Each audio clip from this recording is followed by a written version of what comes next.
Hello, friends. Thank you for joining me tonight. Those of you who are on live with me, I'm glad that you're here. Also, if you're watching this on a recording, I'm glad that you're watching it. So I'm Missy Travis from IP&C Consulting. I am a certified infection preventionist. If you don't know what that is, it's usually a medical professional, many times a nurse. I'm actually a nurse, but you don't have to be a nurse to be an infection preventionist. And we have specialized education and skills to look for certain procedures and techniques to make sure that you're doing everything possible to prevent the chance of infection. And so, as you can imagine, right now in the midst of a pandemic, people who do infection prevention are staying quite busy. And so that's why I wanted to start these weekly chats, because I just want to share more information with you all about infection prevention. If you have a business, if you're in an organization, no matter where you are right now, you want to learn more about infection prevention because COVID-19 is affecting all of us right now. So Infection Prevention Week, National Infection Prevention Week, is coming up this month. And so I thought it would be a good idea to talk about some ways to increase infection prevention. And actually, if you're on my email list, I sent out an email this week just giving some ideas about what you can do to increase knowledge and awareness about infection prevention as part of Infection Prevention Awareness Week. So I'm going to touch on some of those things tonight, what I shared in the email, and maybe elaborate a little bit more on some things that you can do. But these are things that you can do in a healthcare setting, but you could also do in a regular business, or if you are working for a sports organization, if you're working even in a school, these would be applicable. So I tried to pick some things that could be used for anyone to help increase infection prevention. So the first one I want to talk about is hand washing, because I'm sure we have all heard lots about hand washing, and I know I have talked a lot about hand washing. I had talked a lot about hand washing before COVID-19. So one thing that I've done in the past is I've done hand washing competitions. And you might be thinking, well, how do you know who wins the hand washing competition? And so you may have heard of this before, maybe not. There is a fluorescent lotion that you can put on your hands. And, it's just like a regular lotion. You go wash your hands like you normally would, and then somebody comes behind with a black light and they look to see the spots that you have missed. And one product for this is called Glow Germ. I know there's other products, but that's the one that I've used in the past. And this is always a really fun activity. It's fun because it's a competition, but it's also really fun because people get to see where they might be missing. I don't know if any of you all remember this, but when I was a kid, they did something similar like this at the dentist's office to show where you were not brushing your teeth. Does anybody else remember that, or is it just me? Because I've said that to other people and they'll say, I have no idea what you're talking about. But I know that that was a thing when I was a kid at the dentist's office. And this is very similar to that. So it's just a way of, number one, having fun because you make it a competition. And number two, it really brings to light spots where you may be missing on your hands. And I can tell you a lot of people miss around their nails. That's a common spot that is missed, like right here at the cuticles. And a lot of people miss on the outside of their hands and on the inside, like around this little area right under your thumb. And so it's always eye-opening to people because then they get to see, oh, that's what I need to really focus on next time I wash my hands. I need to make sure that I am, getting that area for sure. So think about that. That's a fun activity, fairly cheap product to buy. And, usually it comes with the little fluorescent lotion and with a little black light. So very easy and not very expensive.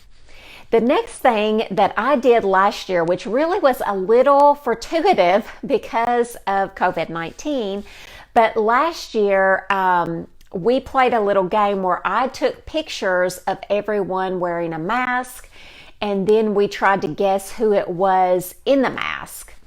And I've also done this with hands before. If you don't want, if you're not, hopefully everyone is wearing masks. Let's just start by saying that. Hopefully you are wearing masks. But another thing you can do is guess whose clean hands these are. I've done that as well, where you take pictures of everyone's hands. And with the hands, what I did is I would ask them a clue that I could put above their hands. So something an interesting fact about them that maybe other people didn't know. And so that made it fun as well. So it was guess whose clean hands these are. And the other one was if you had them wear a mask and then took pictures, and it was like, guess who this is? And you can see their eyes and sometimes their hair. And so, that one makes it, you don't have to necessarily have a clue for that one because people can sometimes tell who it is, maybe sometimes not. You could make it harder by just getting their face. But that's another one that was fun. I had lots of people that thought that was fun when we did it before, and so that's another idea. Give out small hand sanitizers and lotions. So this may be one that it might be hard to get your hands on little hand sanitizers. I am starting to see them again. This is a great idea for two reasons. One, people love that. They love getting those little hand sanitizers. I've done that for years, and people always love getting those. The second benefit of that is it gives people hand hygiene products to keep on them all the time. And so guess what that means? Most of the time they're going to be doing hand hygiene more frequently, which is what we all want. So it's kind of a win-win. So if you can get your hands on some little bottles of hand sanitizer or little bottles of lotion, because lotion is something that's often overlooked as part of your hand hygiene program. You want to make sure that the skin is intact on the hands, because if you're washing and your skin's not intact, there's still opportunity for bacteria to get in those crevices of where you have cracks. So part of your hand hygiene program is to have lotion available for your employees, for yourself, so that their hands stay healthy. And this time of year, when we start moving into the winter time, that's when people really start to have problems with their hands. And if you're not used to washing your hands frequently, you tend to have more problems. In healthcare, most of us are used to washing our hands all the time, so we've gotten used to it, but there's a lot of healthcare workers still that struggle with their hands getting very dry and cracked. But if you're working in a general business somewhere where maybe you didn't wash your hands as frequently as you are now, also if you're using the alcohol-based hand rubs, which are great, but they have 70% alcohol in them many times, and that's very drying to your hands. So lotion is another good thing to give out. Now, one little helpful hint, I was going to say tip and then hint. It was kind of a combination of the word. One little helpful hint about lotion. You want to make sure that it is compatible with your soap. And this is especially true if you're using like an industrial antimicrobial soap, because what we have found in the past is, especially with, little bottles of lotion. I don't want to say any name brands here, but there's certain name brands, that might have chemicals in them that can actually inactivate what's in your antimicrobial soap. And also some lotions can break down gloves. And so you want to pay attention to that when you are looking for lotions to go in your facility. So pay attention to that. Another thing you can do is hand out little treats. Everyone loves treats, and it's almost Halloween, so this is a great time to do that. Everything's on sale right now, and you can put little, I've put little labels on them in the past that just say things like clean hands save lives, or, wash up, cover your cough, whatever you want to communicate about infection prevention. You can put it on a little label, put it on the candy, hand that out. That's always something that people like as well. I've always had good luck with the little hand sanitizers and treats of any sort. People always tend to like that and appreciate that. So that's another idea. Finally, the last thing I want to talk to you about is if you are wanting to, number one, check your cleaning, how well cleaning is being done, and number two, educate people about cleaning, this is a great method. And it's kind of similar to what I talked about with the hand washing competition, but this you're going to do on actual surfaces. And so you can use a couple of different things. That fluorescent lotion I was talking about earlier that you can put on your hands, they also make a fluorescent powder. And so it's the same concept. You can sprinkle the powder on different surfaces, or another way is to just put some on your finger and do little fingerprints. And most of the time it's not visible. It shouldn't be visible to the person. Because you kind of want it to be hidden. You want to see if they're cleaning all those spots. That's really the purpose for doing it. Now, another thing you can do is you can use the Tide Free and Clear pen. I have not tried that personally myself, but other infection preventionists have told me that they've used that and that it works really well. So if you don't have access to that fluorescent powder, try the Tide Free and Clear pen. And then what you want to do is just mark different areas that you want to check to see if they're being routinely cleaned.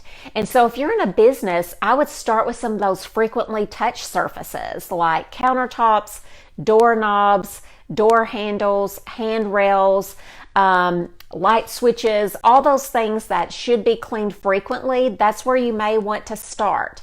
And then what you're going to do is, so if you go around, let's say you use the Tide pen, you mark all those different spots, then you're going to wait until after someone comes and cleans. And then you're going to go back over it with the black light. And if the mark is still there, you know that surface wasn't cleaned, or it wasn't cleaned enough. They didn't scrub enough to get that mark off. And so this is something else that can really inspire people because they can actually see it. Cleaning is one of the hardest things to verify because if something's not visibly dirty, it's hard to know, was it actually cleaned? And as you know, most germs are invisible, and so to the naked eye. And so when you're looking around, it's hard to know, was that wiped down or not? And so this is just something you can use, a little indicator that you can use to see if surfaces are being cleaned. And if everything's cleaned, it gives you a great opportunity to give positive feedback to the people that are cleaning your area, because you can share with them, you did a great job, all the surfaces were clean, and this is how I know because I did this. And then they know from then on out that maybe that's something you're going to do. And you could tell them before you did it. I mean, if you want to be completely upfront about it, you can say, this is what I'm going to do. I'm not going to tell you where I'm going to make the marks. I wouldn't tell them where I'm going to make the marks because then they're going to be sure to scrub those areas. But I would, you could tell them that you're going to do it.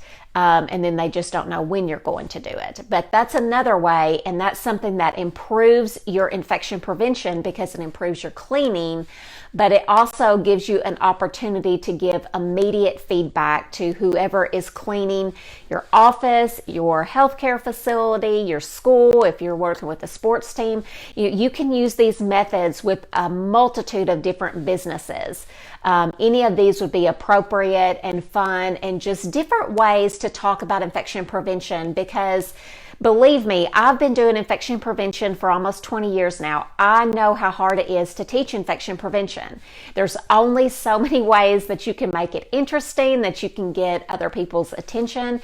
And so you have to think of new and fresh ways to bring it up again. And I've always found that it makes it more fun and more interesting if you can think of games to play or make it more interesting so that you can share this valuable information, because all of these things that we're talking about, hand hygiene, wearing masks, cleaning, covering your cough, or whatever message you want to put on your treats. Those things are all important, and they're definitely very important right now. And we're all trying to spread these messages with our staff and with other people that we work with. So if you have any comments, feel free and post those below, and I'll try to answer any questions that you have. I hope that this has been helpful, and it just gives you some ideas of what you can do going forward. Even if you just wanted to take one of these ideas a month and do it, or once a week, I would recommend that you try to do something just to increase knowledge, just to increase awareness, and to talk to people about these important infection prevention measures.